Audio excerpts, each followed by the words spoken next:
On Mountain News at 11. We'll look back at the life of a Letcher County woman whose life included working for the German war machine during World War II. A Clay County woman is behind bars tonight after police say she abused a child. The disturbing allegations coming up. Rain and cooler temperatures continue to be with us for the next several days. I'm Chief Meteorologist Shane Smith, and I'll show you when the pattern will finally break. Coming up, Mountain News at 11 starts now. Dedicated to Eastern and Southern Kentucky, this is WYNT Mountain News at 11.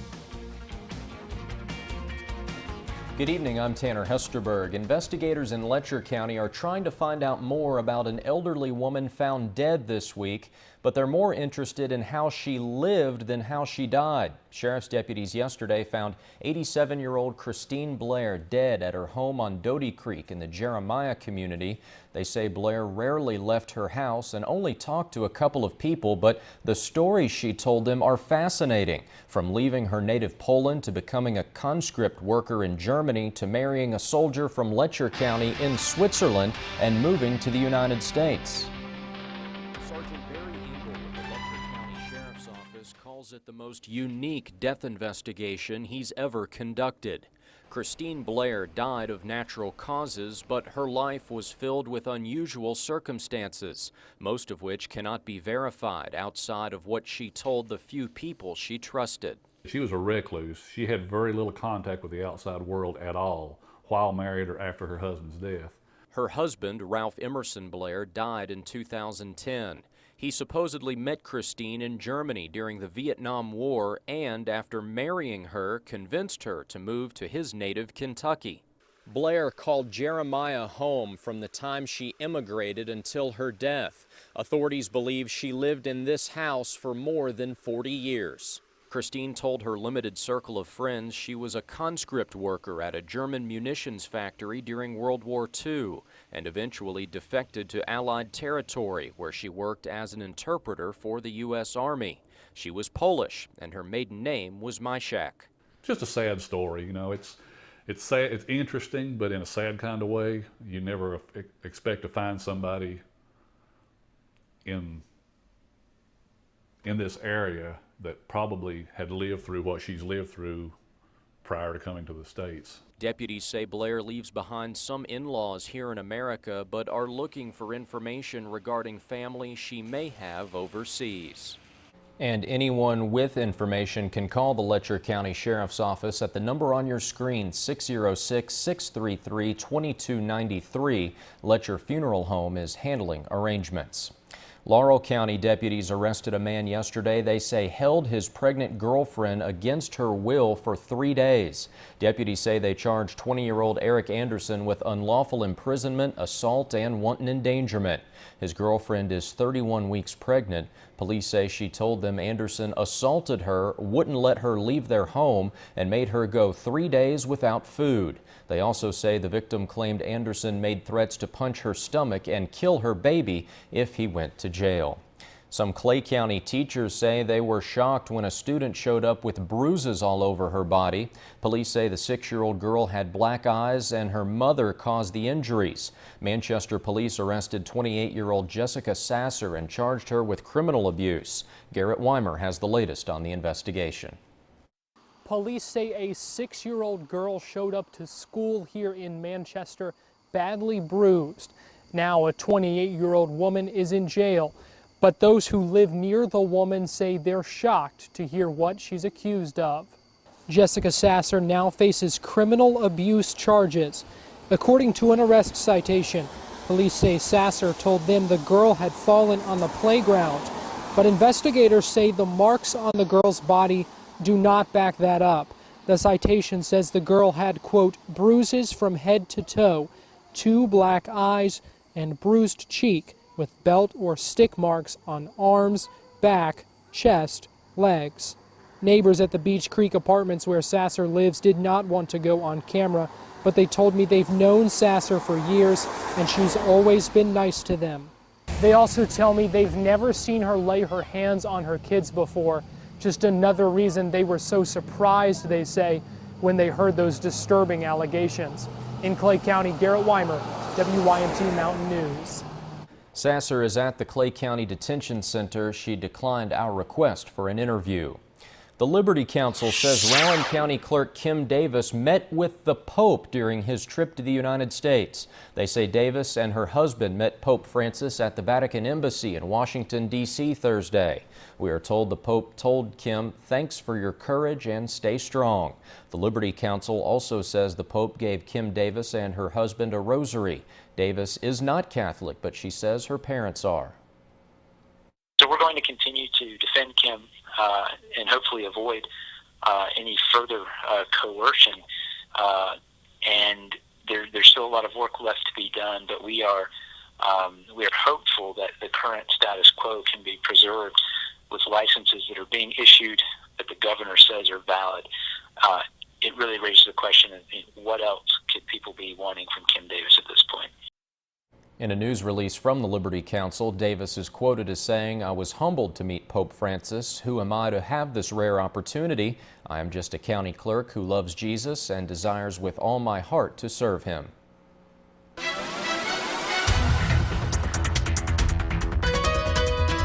A little bit of shower action ongoing across eastern Kentucky right now, although not as heavy as it was earlier. Right now, pinpoint Doppler picking up on a little bit of that rain, mainly off in the northern and western parts of the coverage area from Moorhead back down towards Campton and Stanton. A little bit of scattered rain through portions of Floyd, Knott, Letcher, and Pike counties. You can see that storm system starting to take a little bit of a turn, that area of low pressure developing right on top of us, and that's going to bring that rain up into central Kentucky, back into eastern Kentucky over the next few hours. Temperature-wise, we are on the cool side right now. It is upper 60s and low 70s, and those thermometers will continue to fall as we go throughout the next few hours. We will end up down into the low 60s, and tomorrow, Tanner, only upper 60s, more often on rain. It could be heavy at times. We'll take a look at how long the cold and dreary weather will last coming up here in a few minutes. Chief Meteorologist Shane Smith, thank you. We now know exactly how some of the money raised during the Sunday Best benefit concert in Johnson County will be spent. More than $48,000 was raised during the concert and days after. The country music duo partnered with the Foundation for Appalachian Kentucky to raise money for people impacted by deadly flooding in July. $15,000 was given to the Johnson County Family Resource Youth Service Centers. $5,000 will go to the Red Bush Volunteer Fire Department. Veterans denied in Bell County. One group of vets say they were told they cannot sell T-shirts at an upcoming festival. Vets Serving Vets works to raise money for veterans in the community. They say they wanted to sell shirts in Middlesboro this weekend for the Cumberland Mountain Fall Festival, but festival committee members say the group did not fill out an application and they cannot bend the rules.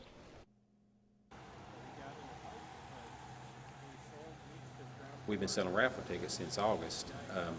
And on the raffle ticket itself, it says that the drawing for the raffle will be held at the Cumberland Mountain Fall Festival on the 3rd. The group will now sell the shirts outside of WRIL on 20th and Cumberland Avenue. Festival committee members say this year's festival will be a true mountain craft festival, which means only handmade items can be sold. A semi-truck crash caused a major backup today in Letcher County. It happened around 1 o'clock this afternoon near Jenkins on US 23. Police say a semi carrying ATVs crashed into the guardrail and flipped over. Traffic was backed up for several hours. No one was hurt in that crash. For the second time this year, a Kentucky student died after a school bus hit him. State police say 5-year-old Jaden Hawkins had just stepped off the bus yesterday at his grandmother's home in Butler County when it happened. The bus hit him as it pulled away. Last school year, a Whitley County student died when his bus hit him. Officials tell us an estimated 450,000 buses tow about 23 million students per year. Bus drivers, students, law enforcement, and motorists play a role in ensuring the safety of the children. The safety of kids, of course, is the #1 priority at bus driver training. Drivers are taught several safety precautions, but the #1 is to always scan surroundings. Law enforcement officials say for folks in the community to try to pay more attention. The former chairman of the Republican National Committee is upset he was quoted in a television ad for Kentucky gubernatorial candidate Jack Conway. Conway is a Democrat and the state's attorney general. The quote from former RNC chair Mike Duncan praises attorneys general from states that filed lawsuits against the Environmental Protection Agency over regulations that could hurt the coal industry. Duncan, who is from Martin County and now heads the American Coalition for Clean Coal Electricity, says his comments were taken way out of context. The American Coalition for Clean Coal Electricity does not endorse candidates. Individually, I intend to support Matt Bevin for governor. A spokesman for the Conway campaign told us Duncan's statement, quote, speaks for itself. Duncan says he hopes the Conway camp takes his quote out of the ad. In a financial incentives package put together by the City of Pineville in conjunction with Main Street Pineville, businesses could have more reasons to move to the Bell County town. The package includes a low-interest loan and trash hauling at no cost. Also included is free water and sewer use during construction or renovation. We hope that our plan and our vision that we set will have our downtown revitalized, have our streets and streetscape done, and then start attracting businesses. We're told the city is also working on a parking plan to provide a more convenient situation for businesses downtown. Straight ahead on Mountain News at 11, a night of hope will take you to an event in Perry County where the goal is to defeat cancer.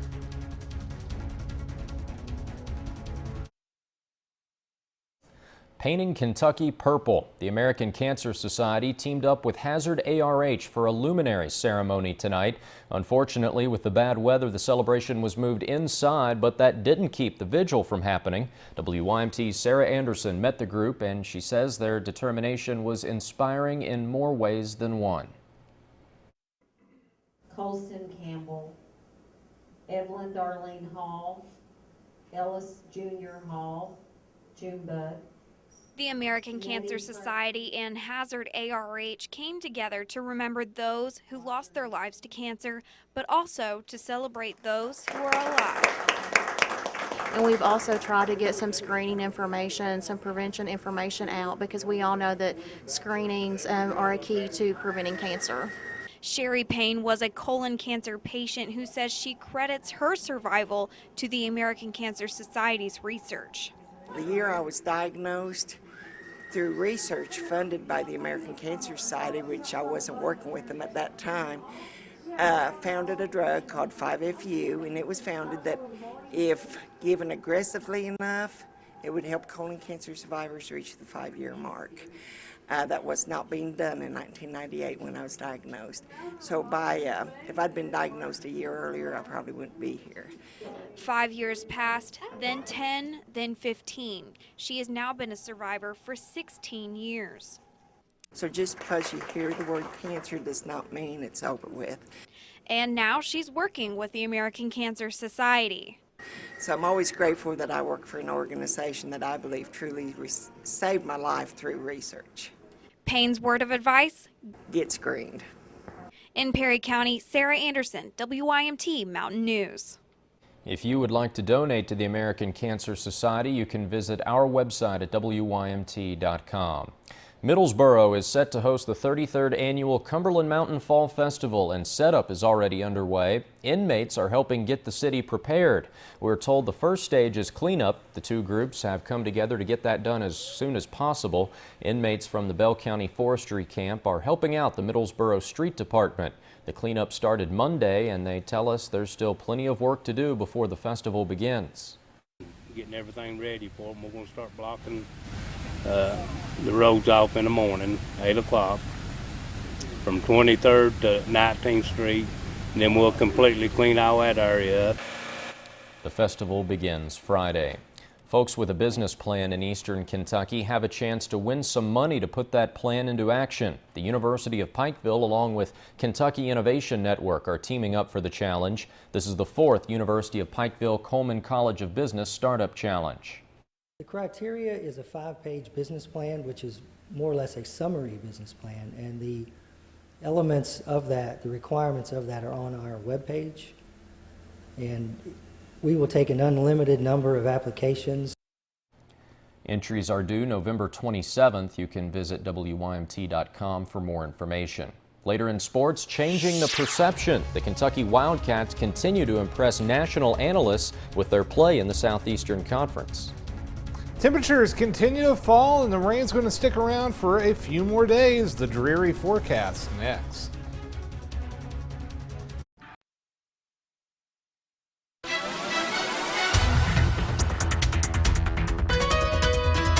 Shane, you described the forecast over the next several days just as dreary. Yeah, that's it. It's just well, at least we have something to look forward to, right? Well, we need the rain. It's been It's been unusually dry the last few weeks, so we were starting to enter a little bit of a drought. This is going to put the kibosh on that, though. We go now to pinpoint Doppler, and you can see a few isolated showers for the rest of the night. It's not going to be a washout tonight, but that rain will continue to push in from the west and will be a little bit heavy at times, but hey, that makes for some nice sleeping weather. Upper 60s right now, a few spotty showers through the Big Sandy, 67, Corbin, Williamsburg, and London. You can see a little bit of rain back off to the west of Mount Vernon. That is diving down to the east and southeast, so if you haven't seen rain right now, chances are you will here in a few hours. Now, this cold front and low pressure system, it's a slow mover. In fact, it's going to be with us for the rest of the week, and it may get intertwined with Tropical Storm Joaquin, currently off the coast of Florida. Maximum sustained wind 70 miles per hour. 5 more miles per hour, friends, and this thing's a hurricane, and that is what the forecast is calling for it to become Hurricane Joaquin tomorrow morning and just continue to meander off the coast of Florida for the next couple of days, eventually heading up towards the Carolinas by the weekend. And that's when it could actually impact our weather a little bit. We'll talk more about that in a minute. 60s through the morning, dreary conditions. Here's what could happen, though. That cold front may end up getting intertwined with Joaquin on Friday or Saturday as it slows down and just rides along the East Coast. You can see some of the moisture bands from Joaquin feeding up our way by noon on Friday. If that front pulls it far enough back to the west, it could bring us some rain during the weekend, but it's not a sure thing just yet. It's something we're going to have to keep a very close eye on. The hurricane hunters were out there earlier in the day, and that will help increase the quality of the forecast as we go throughout the next couple of days with that new data put into the weather models. Here's the bottom line, though. Forecast here at home looking very soggy. Rain chances continue for the next couple of days. Temperatures in the 60s for the afternoon, and we will see lows from the 50s going down to the 40s by the weekend, Tanner. All right, Shane, thank you very much. Coming up next in sports, we are naming a Player of the Week. One Cumberland's Patriot earns his third Mid-South Conference Player of the Week award for the 2015 season.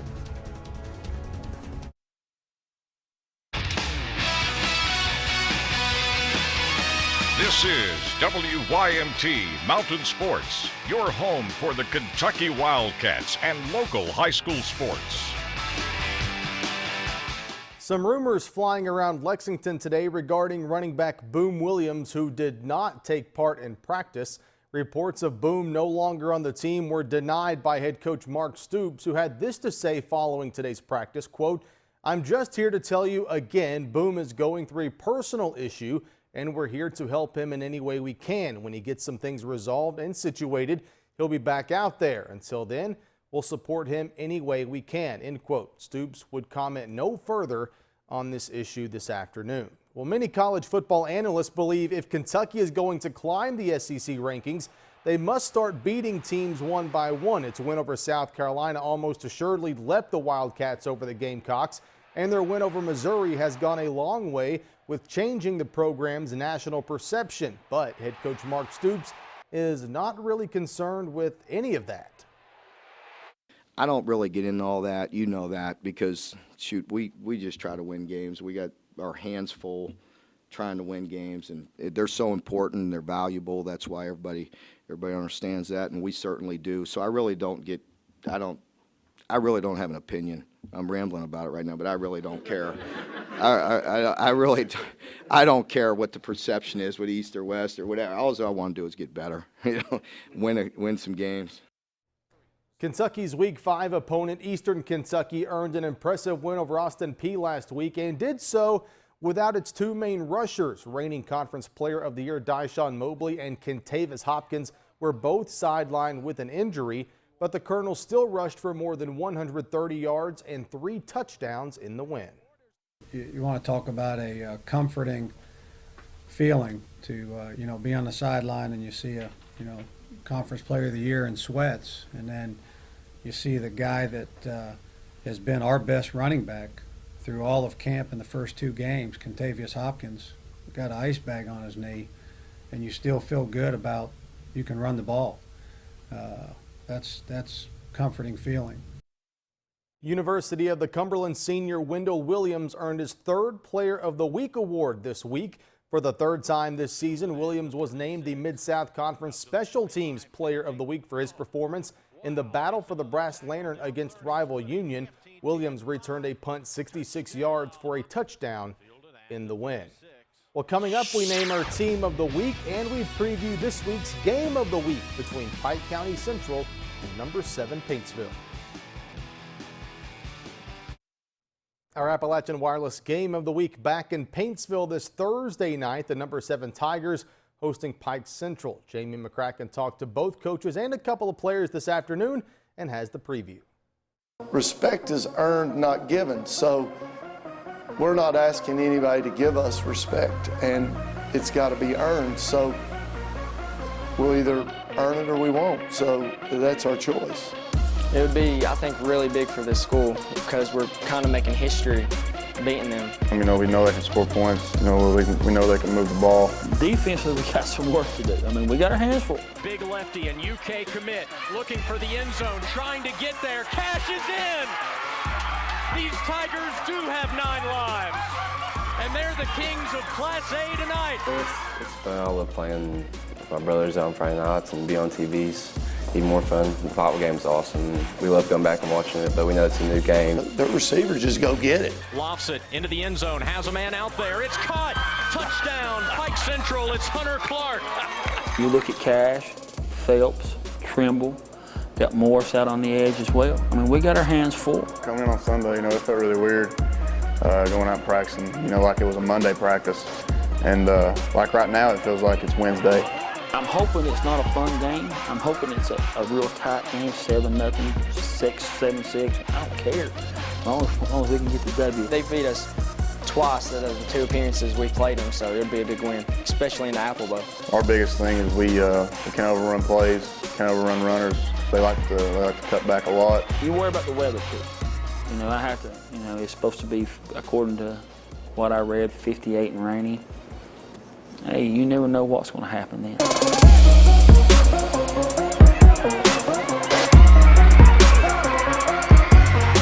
Everyone's going to watch us and be in the game of the week. I know KSR's coming and Coach Stoops being here. I think it's going to be a fun game. That's the exciting part about, having the game of the week is you're touching some person may see us play that never gets to see Paintsville play. It is now time to announce our Team of the Week from Week 5 of the high school football season. The Middlesboro Yellow Jackets beat Harlan 28-21 last week, earning their first win of the season, and in doing so, handed the Green Dragons their first loss. Running back Logan Capps rushed for 145 yards, 2 touchdowns on 15 carries, and Dylan Pratt returned a fumble 76 yards for a touchdown in the 7-point win. And Tanner, you heard Luke Trimble say it. Head coach Mark Stoops and DJ Elliott expected to be in Johnson County Thursday night for the game of the week. By helicopter, too. By helicopter. Excited to get there and call that one. Josh, thanks. We'll wrap it up after this. Time for tonight's University of Pikeville Mountain Student Achiever. Michael Gillum was a senior at Betsy Lane High School where she had a 4.0 GPA. She was a member of the Beta Club and National Honor Society. Congratulations, Michael, tonight's University of Pikeville Mountain Student Achiever. Shane, a dreary forecast in store. Going to see several days of rain, Tanner. Off and on rain for the next 6 days. Temperatures in the 60s for highs, lows in the 50s for the next few days, then some 40s. Shane, thanks. Thank you for joining us tonight. You can find the latest headlines on WYMT.com. Colbert's up next. Good night.